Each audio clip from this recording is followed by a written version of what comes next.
No vídeo de hoje, vamos falar sobre o direito penal do inimigo.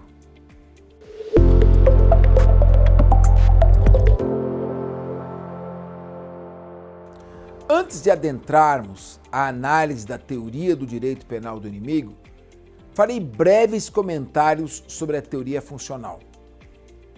Os dois maiores penalistas do mundo, Günther Jacobs e Klaus Rochin, se dividem entre funcionalismo sistêmico e funcionalismo teleológico.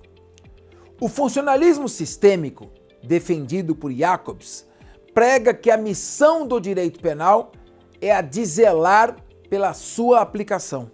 Ao ser aplicado, o direito penal comunica à sociedade quais são as regras que devem ser obedecidas e qual a consequência na hipótese de seu descumprimento. Só há um meio de identificar o infrator: punindo. Quando o direito penal não é aplicado, a sociedade fica sem saber o que é certo e o que é errado. Ela não sabe distinguir aquele que cumpre a lei daquele que a viola.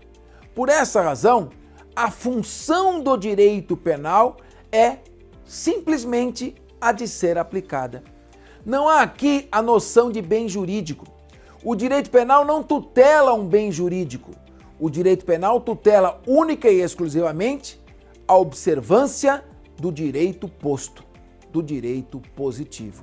Por faltar uma discussão ontológica, ou seja, uma discussão sobre o conteúdo da regra penal, essa teoria do funcionalismo sistêmico pode ser apropriada por regimes autoritários, como ocorreu na Alemanha durante o nazismo. Ora, se a função do direito penal é não discutir o conteúdo da norma e simplesmente a de ser aplicado, se a norma não é discutida, qualquer regra tida como penal imposta por um Estado totalitário terá por função a de ser aplicada. Daí decorrendo todo tipo de distorções, como vimos na Alemanha em meados do século passado. Já para Klaus Rochin, o funcionalismo teleológico busca executar a política criminal do Estado. Tem no referencial sociológico a sua pauta hermenêutica. Ou seja, em primeiro lugar, é necessário estabelecer quais são as metas do Estado, qual a sua missão em fazer o bem comum e como o direito penal pode contribuir para isso.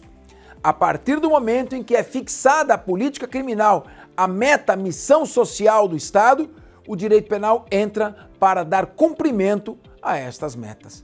Ou seja, o direito penal não é um fim em si mesmo, mas um meio para garantir o bem comum e a paz social. E aí, funcionalismo sistêmico? Função do direito penal é de não ser discutido em seu conteúdo e simplesmente ser aplicado? Ou funcionalismo teleológico? O direito penal tem uma missão muito mais sociológica do que jurídica. Jacobs ou Rochin? Hoje é o dia do Jacobs e vamos falar sobre a teoria do direito penal do inimigo. A teoria do direito penal do inimigo teve a sua origem em uma palestra realizada por Günther Jacobs, na Universidade de Bonn, na Alemanha, no ano de 1985. E ela é originária do seu posicionamento crítico, ou seja, fundada no funcionalismo sistêmico.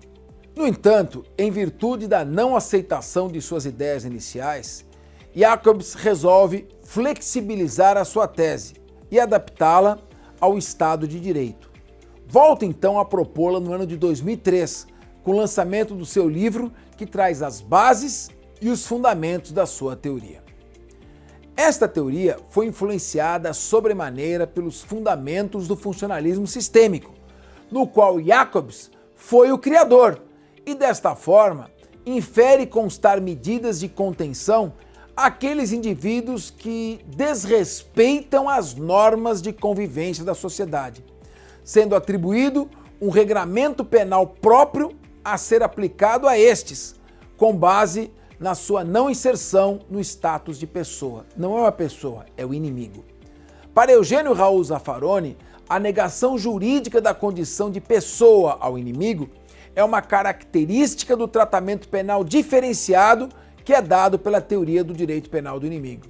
Mas não é bem a sua essência, é só uma consequência da individualização de um ser humano como inimigo. Pautada em políticas públicas de combate à criminalidade, Jacobs vai concretizar a sua teoria do direito penal do inimigo, formando o próprio conceito de inimigo. Para tanto, se inspira em Thomas Hobbes e Immanuel Kant, ainda que ambos estivessem proferido suas teorias em épocas distintas. Em Hobbes, Jacobs profere seu primeiro postulado, que seria a parte de elaboração dos estereótipos enquadrados como inimigos. Para Hobbes, inimigo seria todo aquele que rompesse o contrato social estabelecido com a coletividade e, com isso, proporcionasse uma regressão ao típico estado de natureza, que é o estado de guerra ou barbárie. Este é o inimigo. Já na teoria de Kant, seria permitido a aplicação de penas hostis a quem não se enquadrasse no cenário social e representasse uma ameaça a todos. Nesse caso, perderia a qualidade de pessoa. Tão logo, Jacobs encontra o que proclamaria como enquadramento da pena. O inimigo em Jacobs tem significado diferente do adotado por Carl Schmitt. Enquanto para Jacobs o termo inimigo provém do latim inimicus e significa criminoso, para Carl Schmitt o termo provém do latim hostis e significa não criminoso, mas alguém que é desconhecido e ao qual se atribui uma adversidade, uma recusa em termos políticos. Para Schmitt, inimigo é o estrangeiro, o diferente, em virtude de uma outra vinculação política. Já para Jacobs, inimigo é uma condição da personalidade da pessoa, estrangeiro não, é o inimigo. O direito penal do inimigo é um direito de exceção, um direito de necessidade dentro do Estado de Direito. Somente é possível determinar tal direito dentro de uma sociedade democrática.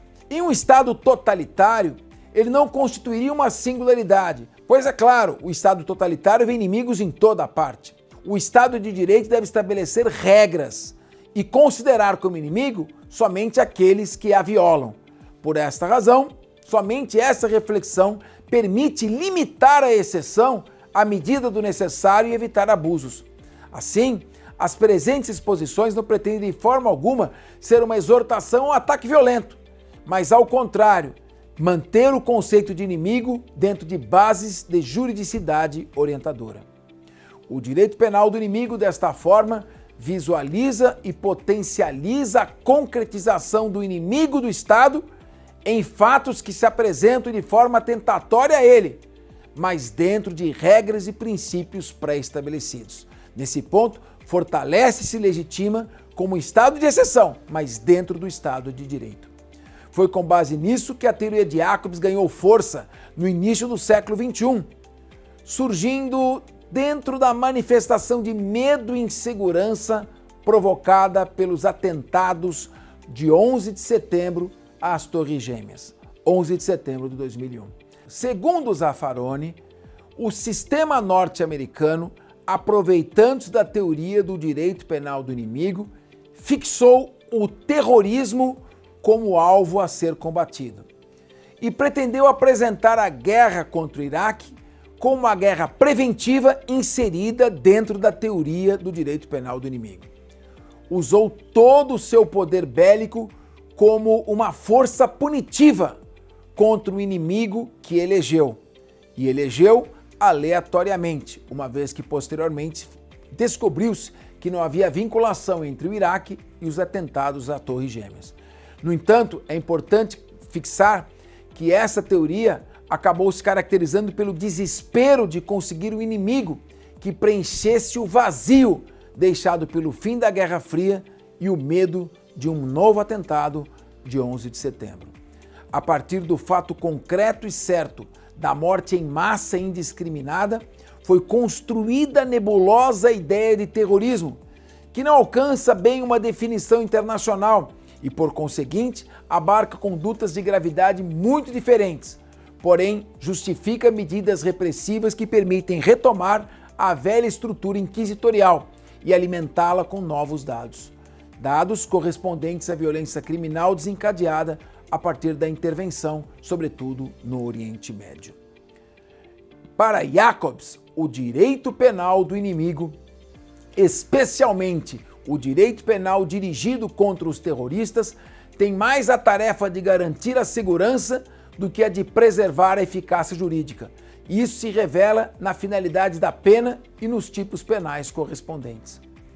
Quanto à função empreendida ao direito penal do cidadão, seria a de garantia da eficácia jurídica, que se transforma em repulsa aos perigos. O direito penal do inimigo é, portanto, de certa forma, o direito penal do cidadão.